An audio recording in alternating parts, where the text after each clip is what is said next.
같이 기도하고 시작하겠습니다. 기도하시겠습니다. 거룩하시고 자비로우신 우리 아버지 하나님, 참으로 감사드립니다. 죄인으로 태어나서 주님을 멀리 떠나 살던 저희를 불쌍히 여겨 구원해 주시고 하나님의 귀한 자녀 삼아 주신 은혜에 감사드립니다. 특별히 저희를 젊은 나이에 불러 구원해 주신 은혜에 감사드립니다. 시간이 있고 힘이 있고 열정이 있을 때 주님을 섬길 수 있는 기회를 주셨습니다.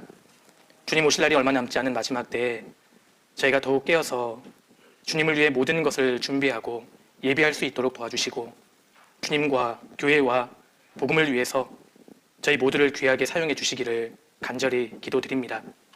청년의 때에 피우는 꽃이라는 제목으로 3일 동안 하나님 말씀을 상고할 수 있도록 기회 주신 것 감사드립니다.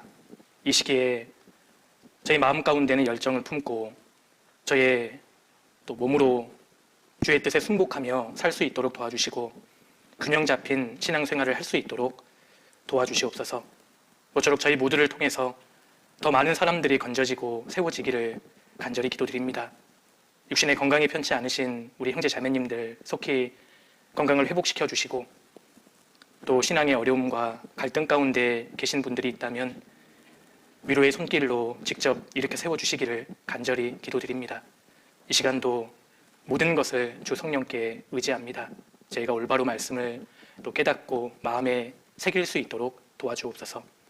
저희를 언제나 사랑하시는 예수님 이름으로 기도드렸습니다. 아멘. 예, 우리 성경 같이 찾겠습니다. 고린도전서 14장입니다.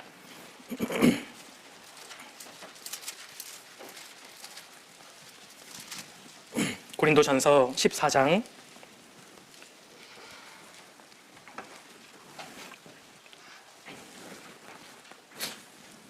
14장 33절입니다. 예. 33절 제가 읽겠습니다. 하나님은 어지러움의 하나님이 아니시오 오직 화평의 하나님이시니라. 40절 한 구절은 우리 같이 읽겠습니다. 모든 것을 적당하게 하고 질서대로 하라. 예, 됐습니다. 우리가 신앙생활 하는데 반드시 알아야 할 것들이 있습니다. 특별히 우리가 신앙생활을 하는데 필수적으로 알아야 할 지식이 있는데 그 중에 하나가 균형이라는 것입니다. 우리가 그제 어제 열정에 대해서 그리고 순복에 대해서 배웠습니다.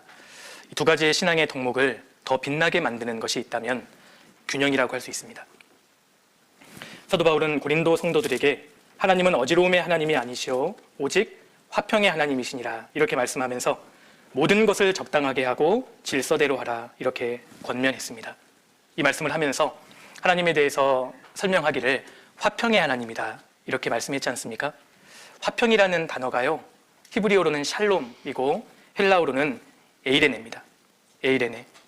그런데 이 에이레라는 헬라어 단어에는 여러 가지 의미를 갖고 있는데 화평, 평안이라는 의미도 갖고 있고요. 완전함, 그리고 조화, 그리고 여기 균형이라는 의미도 갖고 있습니다. 그러니까 하나님께서는 조화와 균형의 하나님이신 겁니다. 우리가 성경을 보다 보면 사실 하나님 본질 자체가 조화의 하나님이십니다. 하나님 자체가 균형이시거든요.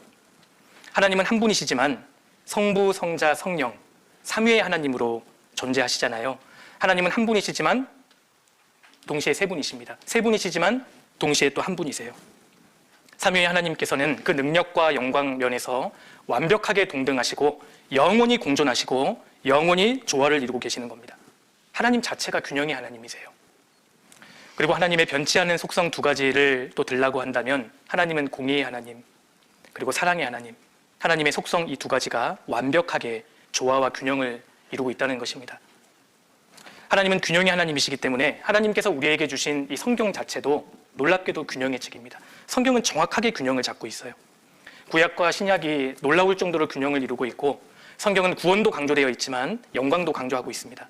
사람의 영혼 구원, 생활 구원, 몸의 구원 세 가지를 다 강조하고 있고요. 그리스도의 신성, 그리스도의 인성 두 가지를 다 강조하고 있잖아요. 주님의 초림, 재림 두 가지를 동시에 균형 있게 강조하고 있고 그리스도인의 구원과 또 그리스도의 심판대도 두 가지를 동시에 균형 있게 강조하고 있다는 겁니다. 성경은 내세도 현세도 둘 다 강조하고 있어요. 그래서 성경을 올바르게 묵상하면 균형 잡힌 인생이 되어가는 겁니다. 균형의 하나님이 배후에 계시기 때문에 하나님께서 이 모든 것을 창조하신 것을 보면 창조의 역사도 사실은 균형입니다. 하나님께서 놀랍게 이 세상을 창조하실 때 모든 것이 균형의 미를 갖추고 있잖아요. 생태계도 균형을 이루고 있고, 그리고 하나님께서 하루를 24시간으로 만드셨는데 낮 12시간, 밤 12시간, 사실 균형을 이루고 있습니다.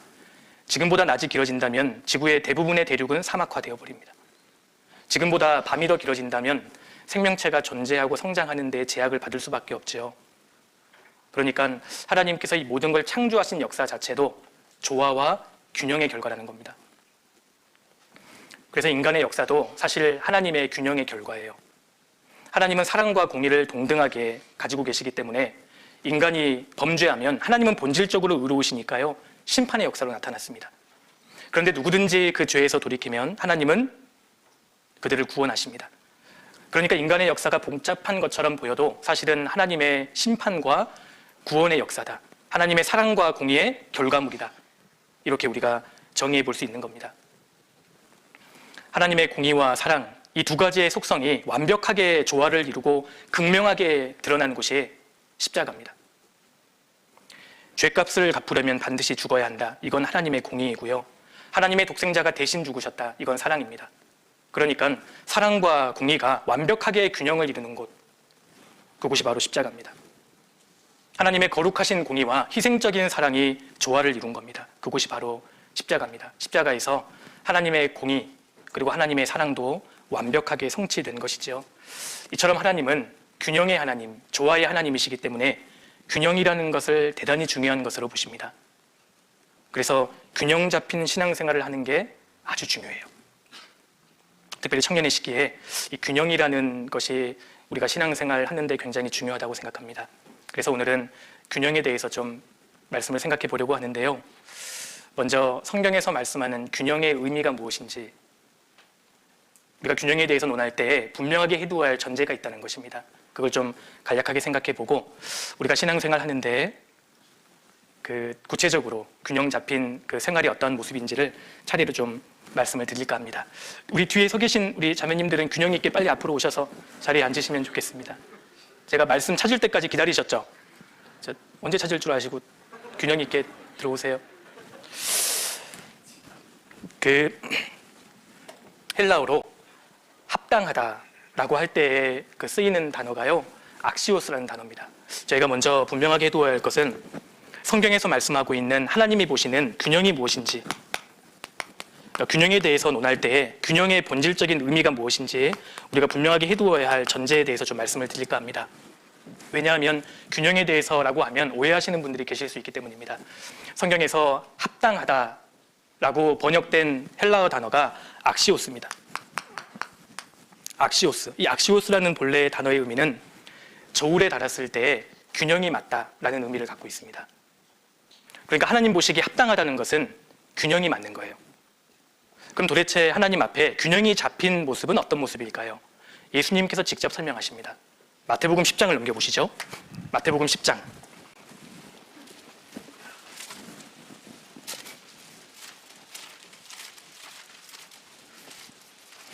마태복음 10장 37절입니다. 주님 보실 때 무엇이 균형 잡힌 모습이신지를 보십시오. 마태복음 10장 37절입니다.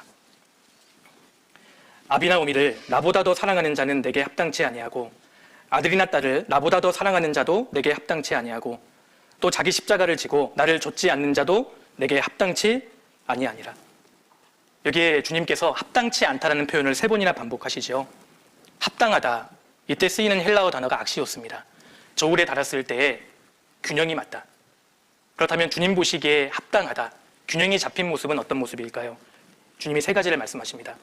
아비나 어미를 나보다, 아들이나 딸을 나보다, 첫 번째 나보다라고 말씀하셨죠? 주님이 기준입니다. 그러니까 지금 주님은 주님이 최우선인가를 묻고 계시는 거예요. 내 인생에서 주님이 최고가 아니면 합당치 않은 겁니다. 나를 위해서 십자가에 죽으시고 부활하신 주님이 진짜 내 인생의 주인인지 아니면 이 세상이 내 주인인지를 주님 그걸 묻고 계시는 거예요. 주님이 진짜 내 인생의 주인이냐 그 말입니다. 정말 내 인생 가운데 주님이 최고예요. 그렇지 않으면 합당치 않은 겁니다. 균형이 잡히지 않는 거예요. 그리고 두 번째로 아비나 어미를 아들이나 딸을 나보다 더 사랑하는 자는 합당치 않다고 하셨죠. 그러니까 주님 바라보실 때 균형 잡힌 모습은 주님을 가장 사랑하는 겁니다. 부활하신 예수님께서 베드로에게 물으셨습니다. 너가 나를 사랑하느냐? 내가 이 사람들보다 나를 더 사랑하고 하나님 보실 때 균형이 뭐냐? 주님 중심인 거예요. 주님 중심, 주님 사랑.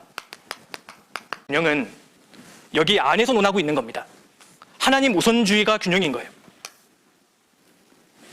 이거는 생각할 가치가 없는 겁니다. 주님 중심, 주님을 가장 사랑하고 자기 희생, 이게 균형이 맞는 겁니다. 하나님 우선주의가 아니면 합당하지 않습니다. 균형이 무너지는 거예요. 사실 구원받은 모든 그리스도인들은 이 사실을 압니다. 내 인생의 주인은 주님이시지. 나는 진짜 주님 중심으로 살아야지. 이 사실을 구원받은 사람이라면 알게 돼 있어요. 이게 마음 가운데 이해가 되지 않으면요, 구원이 아닐 가능성이 많습니다. 균형은 타협의 문제가 아니라는 겁니다. 이걸 우리가 오해해서는 안 됩니다. 누가복음 14장을 찾겠습니다. 누가복음 14장. 그러니까 하나님 우선주의가 되어야 하면 인생의 균형이 잡히기 시작하는 겁니다. 누가복음 14장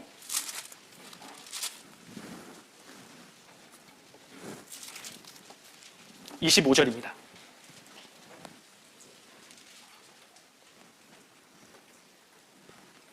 허다한 무리가 함께 갈새에 예수께서 돌이키사 이르시되 무릇 내게 오는 자가 자기 부모와 처자와 형제와 자매와 및 자기 목숨까지 미워하지 아니하면 능히 나의 제자가 되지 못하고 누구든지 자기 십자가를 지고 나를 좇지 않는 자도 능히 나의 제자가 되지 못하리라. 이 당시에 허다한 사람들이 주님을 따르고 있었습니다. 그런데 주님이 보셨을 때요, 그들이 마음의 준비가 전혀 되어 있지 않은 겁니다. 주님을 따른다는 것은 아주 비장한 길인데 그들이 마음 준비가 전혀 안 되어 있는 거예요. 그래서 주님께서는 주님과 정말 동고동락을 하고 영원히 살 것을 믿는다면 예산부터 충분히 세우라고 말씀하시는 겁니다. 무릇 내게 오는 자가 자기 부모와 처자와 형제와 자매와 및 자기 목숨까지 미워하지 아니하면 능히 나의 제자가 되지 못하고. 그러니까 모든 것을 예산에 다 집어넣고 주님을 따를 것을 말씀한 겁니다.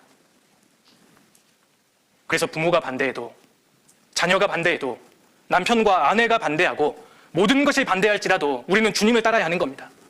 주님을 따르기 위해서는 충분한 대가를 치를 각오를 하라는 거예요. 이게 균형이 잡힌 겁니다. 왜냐하면 우주 만물을 우리 주님이 만드셨고 우리는 주님을 위해 존재하는 사람들이잖아요. 주님이 없으면 우리도 없는 겁니다. 주님이 있으면 우리도 있는 거예요. 우리의 모든 운명은 주님께 달려 있잖아요. 그래서 각오를 확실히 하고 주님을 따를 때 주님께서 합당하다고 보시고요, 그 사람 인생을 도와주실 거예요. 사람들은 몰라도 그런 각오로 주님을 진짜 따르고 주님을 의지하는 사람은 당장은 이해되지 않을지라도 주님이 반드시 좋은 길을 허락해 주십니다. 비록 더딜지라도 주님께서 그런 사람을 아시고요, 주님이 가장 좋은 길로 인도해 주실 거예요.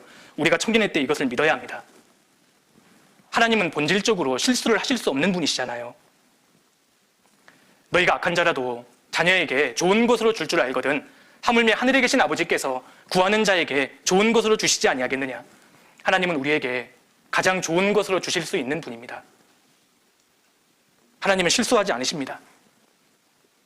그래서 우리가 청년회 때 먼저 분명하게 해야 될 것은 하나님 앞에 확고한 태도를 취하는 것입니다. 하나님 우선주의가 아니면 합당하지 않습니다. 그래서 이것이 균형에 대해서 우리가 논할 때에 가장 중요한 문제라고 할 수 있습니다. 빈 항아리에 큰 돌이 있고 또 작은 돌이 있고 모래가 있는데 다 채울 수 있는 방법이 있죠. 가장 먼저 큰 돌을 넣고 그 다음에 작은 돌을 넣고 모래를 넣으면 다 들어갑니다. 우리가 신앙에서 성공하지 못하는 이유는 별로 중요하지 않은 것들을 먼저 채우려 하기 때문입니다. 가장 중요한 것이 먼저 들어가야 하고 내 인생에 하나님 우선주의가 아니면 안 되는 겁니다. 하나님 중심. 그리고 하나님께서는 말씀으로 자신을 드러내시기 때문에 하나님 말씀을 배우고 익히는 시간을 일주일 동안 가장 최우선으로 배치를 해야 합니다. 그래야 균형이 잡히기 시작하는 겁니다. 그래서 균형은 하나님과 세상 사이에 줄다리기 하는 차원의 문제가 아니라는 것을 우리가 분명히 해야 합니다. 시간에 여유가 생기면 신앙생활을 하고 좀 여유가 있으면 모임에 나오고 그렇게 되다 보면 시간이 지나면 중요한 것이 다 뒤로 밀리게 됩니다. 균형은 타협이 아닙니다. 하나님 보시는 균형은 하나님 우선주의예요. 우리가 모든 것을 투자해서라도 신앙생활은 잘해야 하는 겁니다. 나의 모든 것을 투자해서 주님을 얻어야 되는 겁니다. 이걸 우리가 좀 분명하게 할 필요가 있습니다. 이해되시죠? 그래서 균형이라는 것은 하나님 우선주의라는 것을 우리가 좀 분명히 할 필요가 있습니다.